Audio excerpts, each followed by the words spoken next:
Halo teman-teman, kami ucapkan terima kasih untuk teman-teman dari Grobogan, Purwokerto, Halmahera, Makassar, Bogor, Wonogiri, Pandeglang, Lampung Tengah, Demak, Kulon Progo, Jember, Pati, Bandung, Bekasi, Batam, Pasuruan, Dompu, Ciledug Tangerang, Lampung Tengah, Kertosono, Jambi, Bima, Medan, Gresik, Probolinggo, Kedah Malaysia, Banyumas serta Sumatera. Yang telah setia menyimak video sebelumnya. Kami ingin mendengar dari kalian semua.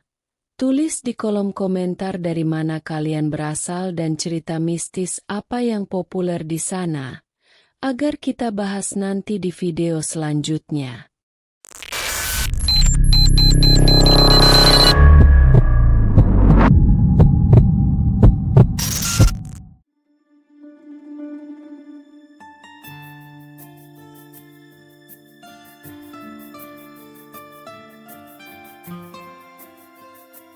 Pak Andi adalah seorang pria yang sederhana dan penuh tanggung jawab. Ia memiliki keluarga kecil yang sangat ia cintai. Istri tercintanya, Asih, dan anak lelaki satu-satunya, Dede, yang baru berusia 5 tahun. Kehidupan mereka awalnya begitu damai dan bahagia. Pak Andi bekerja sebagai seorang pedagang kecil, dan walaupun penghasilannya tak seberapa, cukup untuk memenuhi kebutuhan keluarga kecilnya. Rumah sederhana mereka menjadi saksi kebahagiaan setiap hari, di mana tawa Dede dan kasih sayang Asih menjadi pelipur lelah Pak Andi setelah seharian bekerja. Namun, kebahagiaan itu tak berlangsung lama. Suatu hari, saudara kandung Pak Andi menggugat rumah yang ditempati keluarganya. Rumah yang mereka tinggali selama bertahun-tahun ternyata masih memiliki sengketa warisan. Dengan hati berat, Pak Andi terpaksa menjual rumah tersebut dan mencari tempat tinggal baru. Mereka pindah ke rumah kontrakan yang lebih kecil dan jauh dari tempat usaha Pak Andi, sehingga bisnisnya pun mulai merosot. Kehidupan menjadi semakin sulit, dan Pak Andi harus bekerja lebih keras untuk sekadar menyambung hidup. Di tengah beban yang makin berat, musibah besar datang menghampiri. Suatu sore, ketika Asih hendak pergi ke minimarket untuk belanja kebutuhan sehari-hari, ia mengalami kecelakaan sepeda motor. Nyawanya tak terselamatkan. Dunia Pak Andi hancur seketika. Kesedihan mendalam menyelimuti dirinya dan Dede yang masih terlalu kecil untuk memahami apa yang terjadi. Dede sering bertanya, "Ayah, Ibu kapan pulang?" Dan Pak Andi hanya bisa terdiam, tak tahu harus menjawab apa. Kehilangan istri tercinta membuat Pak Andi semakin terpuruk. Di tengah keterpurukan itu, ia memutuskan untuk merantau ke kota besar, mencoba peruntungan baru dengan harapan bisa memberikan kehidupan yang lebih baik untuk Dede. Ia rela melakukan pekerjaan apapun asal halal. Setelah berhari-hari mencari, Pak Andi akhirnya diterima bekerja di sebuah rumah makan kecil yang cukup ramai pelanggan. Pekerjaan sebagai pelayan rumah makan mungkin tak ideal, tapi itu cukup untuk menyambung hidup mereka berdua. Setiap malam, setelah pulang kerja, Dede selalu menunggunya di depan pintu kontrakan. Tawa kecil anaknya menjadi semangat Pak Andi untuk terus bertahan.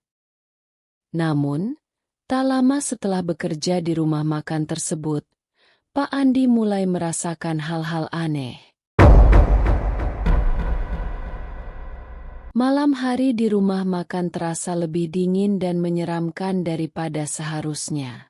Beberapa kali, saat ia membersihkan piring-piring di dapur, Ia mendengar suara-suara berbisik yang tak jelas dari mana asalnya.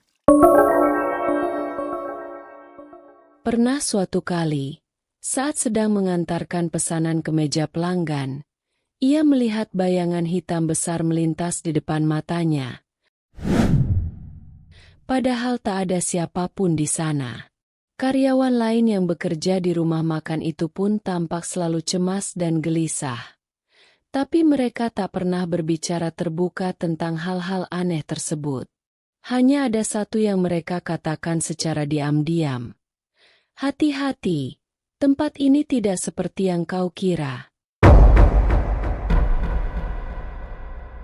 Suatu malam, ketika Pak Andi sedang menutup rumah makan, ia mendengar suara langkah kaki di belakangnya. Saat ia menoleh, tak ada seorang pun di sana.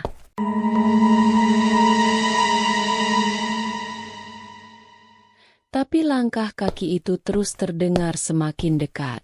Pak Andi merasakan udara di sekitarnya semakin berat. Dan tiba-tiba ia melihat sosok perempuan dengan wajah pucat berdiri di sudut ruangan. Matanya kosong, memandang Pak Andi tanpa ekspresi. Tubuhnya menggigil ketakutan.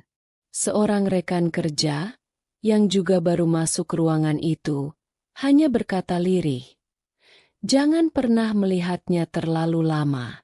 Itu salah satu dari mereka." Sejak malam itu, Pak Andi mulai sering mengalami mimpi buruk. Ia bermimpi tentang para pekerja rumah makan yang hilang satu persatu, menjadi korban dari kekuatan gelap yang bersemayam di sana. Rekannya menceritakan secara sembunyi-sembunyi bahwa pemilik rumah makan tersebut menggunakan pesugihan, sebuah praktik hitam yang melibatkan tumbal manusia demi kesuksesan. Karyawan yang hilang ternyata dijadikan tumbal demi kelangsungan rumah makan itu. Perlahan-lahan, Pak Andi mulai merasa bahwa waktunya juga semakin dekat. Dan benar saja, hari itu tiba lebih cepat dari yang ia bayangkan. Setelah bekerja lembur hingga larut malam, Pak Andi merasa tubuhnya lemah, seperti ada sesuatu yang menarik energinya. Dalam perjalanan pulang, rasa kantuk dan lelah yang luar biasa menyerangnya. Ia berusaha untuk tetap terjaga, tetapi kecelakaan tak dapat dihindari. Motornya tergelincir, dan tubuhnya terhempas keras ke aspal. Di detik-detik terakhir hidupnya, Pak Andi melihat sekilas bayangan hitam yang dulu pernah ia lihat di rumah makan. Malam itu, Dede seperti biasa duduk di depan pintu kontrakan, menunggu ayahnya pulang. Anak kecil itu terlalu polos untuk menyadari bahwa ayahnya tak akan pernah pulang lagi. Hingga larut malam, Dede tetap menunggu. Matanya mulai mengantuk tapi hatinya tak bisa lepas dari harapan sederhana. Melihat sosok ayahnya datang dengan senyum hangat dan membawanya masuk ke dalam. Ketika fajar menyingsing, Dede masih berada di teras, tertidur dengan harapan yang tak akan pernah terwujud. Hari demi hari berlalu, dan setiap sore Dede selalu duduk di tempat yang sama, menunggu sosok ayahnya. Namun, hari itu tak pernah datang. Yang tersisa hanyalah sepi dan kenangan. Kisah Pak Andi berakhir dengan tragis, meninggalkan Dede dalam kesendirian yang tak bisa ia pahami.